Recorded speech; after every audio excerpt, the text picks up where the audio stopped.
Welcome, welcome. Today, we're going to work through a lower body mobility and warm-up sequence, controlled articular rotations for the lower body. Now, there's a couple things that are important to note here. I like to use this as a daily movement exploration, a way to, let's call it, floss the joints. And what I mean by that is to take the joints through their current full range of motion, because that's how we maintain health of joints, through movement. But also the main purpose is it serves as a great self-assessment to understand how each joint in the lower body functions independently of other joints. When a joint doesn't function well, then other joints, either upstream or downstream from that joint, have to move exponentially more, and this is when we can get into trouble. Also, I think just having every joint move through its full range of motion really well is probably a good attribute for a human being since we are movers.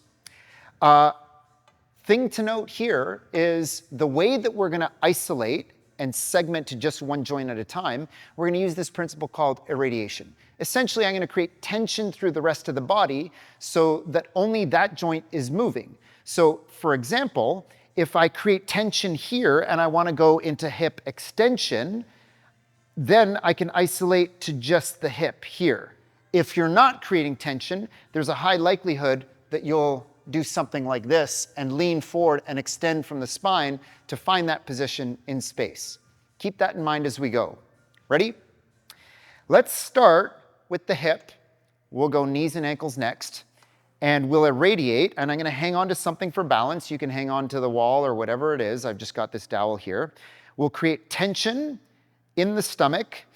Deep breath in, flex the abdominals, squeeze the fist, and let's start on the left side. And the first thing I'm going to do is I'm going to use the hip to pull the leg away. Feel that cramp right there if you can. Use the hip to rotate the toe to the ceiling. Then we're going to use the inside of the leg, the adductors, to bring the leg across as far as we can. Once we get stuck here, we're going to bend the knee and bring the heel to the opposite armpit. Once we're stuck here, we're going to go even higher into compression. Heel comes under the knee and keep it stacked there. Everything facing forward, we're just going to send this out to the side. Try not to drop the knee, but roll the pocket forward. Squeeze the hip. We'll go all the way around into extension, strong core, knees meet. We kick straight up and back, don't lean. We open to the side, and when we get stuck here, the knee goes up and back and heel comes underneath. We bring it in front of the torso, keep the knee right there, rotate the heel up to the opposite armpit, control on the way down. That's pass number one. Second pass, see if we can get a little more range without any other accommodations. Ready? Tension, squeeze the fist, abduct away. Squeeze here. Rotate, squeeze the adductor across the body when we get stuck. Heel to opposite armpit, heel under knee, send that out to the side, rotate that forward, heel in line with the knee, squeeze, big circle, eventually the knees meet, and we reverse that path. Straight up and back, open to the side, knee goes up and back, heel comes underneath, come across, freeze here, rotate up, control on the way down. Let's do that on the other side. Ready? Tension, squeeze, abduct this leg away. Use the hip to rotate the toe to the ceiling. Squeeze the inner thigh to come across the body. When you get stuck there, heel to opposite armpit, heel underneath. Keep it stacked there, send that out to the side. When you get stuck there, internally rotate, roll the pocket forward, squeeze, big circle, and we extend. Knees meet. Straight up and back. Open to the side. When you get stuck here, knee goes up and back, heel comes underneath. Come across right here, freeze the knee, rotate up, and control down. Beautiful. One more time. Ready? Abduct, rotate, adduct, heel to opposite armpit, heel under knee, send it out to the side, rotate, heel up in line with the knee. Now we squeeze, big circle all the way around. Eventually the knees meet.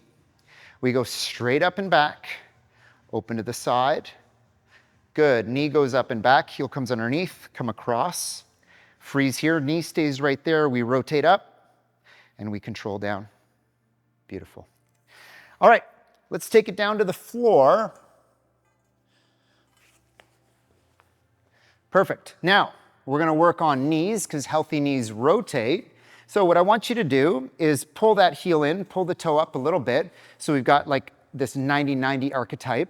Now, at the top of your shin, there's going to be this little bone, this spiny process called the tibial tuberosity. We're going to grab on either side of the upper leg, and I'm going to put my fingers on either side of that bony, spiny process, and I'm going to try and rotate the top of the shin to point out away from midline, and then to point in. And we're just going to go back and forth, and I can feel that bone glide underneath the fingertips.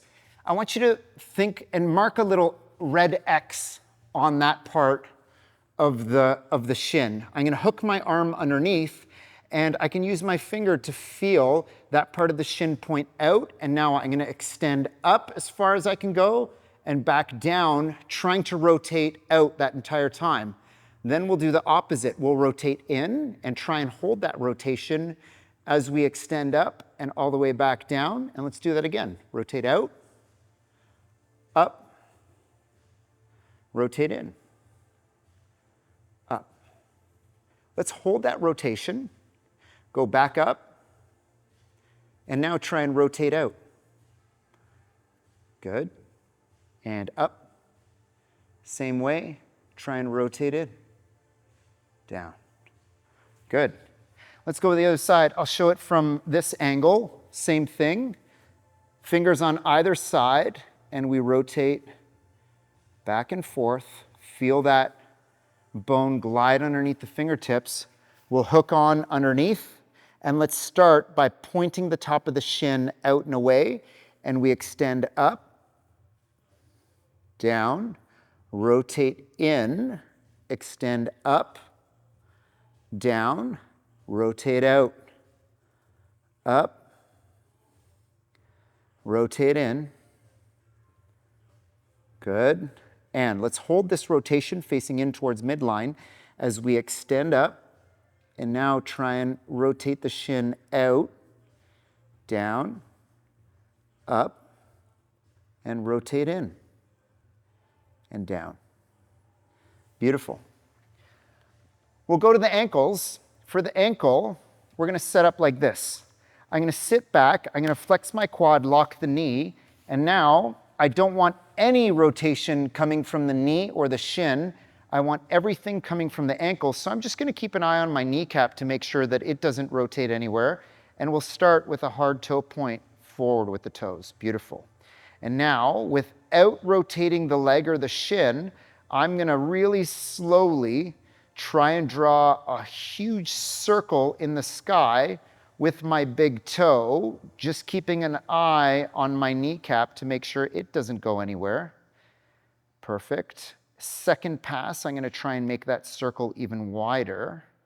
Finish in a toe point. Now we're going to reverse that. Good. Beautiful.